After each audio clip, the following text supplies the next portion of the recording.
ڈیرہ اسماعیل خان میں 10 محرم الحرام یوم عاشور کا مرکزی جلوس امام بارگاہ بموشا سے برآمد ہوا۔ یوم عاشور کے موقع پر ڈیرہ شہر سے چھوٹے بڑے کئی جلوس مختلف امام بارگاہوں سے برآمد ہوئے، جو اپنے روایتی راستوں سے ہوتے ہوئے مرکزی جلوس میں شامل ہو گئے۔ جلوس میں شامل عزاداران زنجیر زنی، نواخوانی، ماتمداری اور سینہ کوبی کرتے ہوئے شہدائے کربلا پر ڈھائے گئے مظالم کو یاد کرتے رہے۔ محرم الحرام کے دوران ڈیرہ شہر کی سیکیورٹی غیر معمولی طور پر سخت کر دی گئی تھی اور پولیس، سیکیورٹی فورسز اور ایلیٹ فورس کے ساتھ ساتھ شیعہ رضاکار بھی سیکیورٹی کے فرائض سر انجام دیتے رہے۔ ڈپٹی کمشنر ڈیرہ نصر اللہ خان نے میڈیا سے گفتگو کرتے ہوئے کہا کہ مختلف اداروں میں تعاون کی فضا ہونے کی وجہ سے یوم عاشور پرامن طور پر اختتام پذیر ہوا۔ الحمدللہ اللہ پاک کا بڑا احسان ہے کہ پیسفلی یہ پروسیشن اب تک جاری و ساری، اور انشاءاللہ تھوڑی دیر میں آپ دیکھیں گے اختتام پذیر بھی ہوگا۔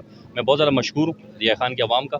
ہمارے جو ڈائریکشنز ہمیں ملتی ہیں پروونشل گورنمنٹ کی طرف سے تھیں، اس طرح کی ڈائریکشنز کہ آپ نے کنڈکٹ کروانا ہمیشہ سے ہوتی ہیں، لیکن یہ میں آپ کو بتانا چاہوں گا کہ لوگوں کے تعاون کے بغیر پاسبل نہیں ہے۔ الحمدللہ ان کے تعاون کی وجہ سے پیسفلی ہوا ہے۔ District police officer captain retired Najam ul-Hasnain Liaquat نے یوم عاشور کے پرامن اختتام پر ڈیرہ کے شہریوں کو خراج تحسین پیش کیا۔ ڈیرہ اسماعیل خان کی جو امن کمیٹی ہے، اہل سنت ہے، اہل تشیع ہے، یہ سب ان کی کاوشوں کا نتیجہ ہے کہ یہاں پرامن طریقے سے اہل تشیع اور باقی تمام سیکٹس جو ہیں اپنے ریلیجیس ریچولز جو ہیں وہ اپنے کمپلیٹ کر رہے ہیں۔ تو میں سارا کریڈٹ جو ہے بیسکلی امن کمیٹی کو اور ڈیرہ اسماعیل خان کے لوگوں کو دینا چاہتا ہوں، جو انہوں نے اتنی محبت، اثار، ہمدردی کا مظاہرہ کیا، جس کی وجہ سے پرامن طریقے سے یہ 10 محرم کا مرکزی جلوس ختم ہوا۔ یوم عاشور کا مرکزی جلوس اپنے روایتی راستوں سے ہوتا ہوا مقررہ وقت کے اندر کوٹلی امام حسین جا کر اختتام پذیر ہو گیا۔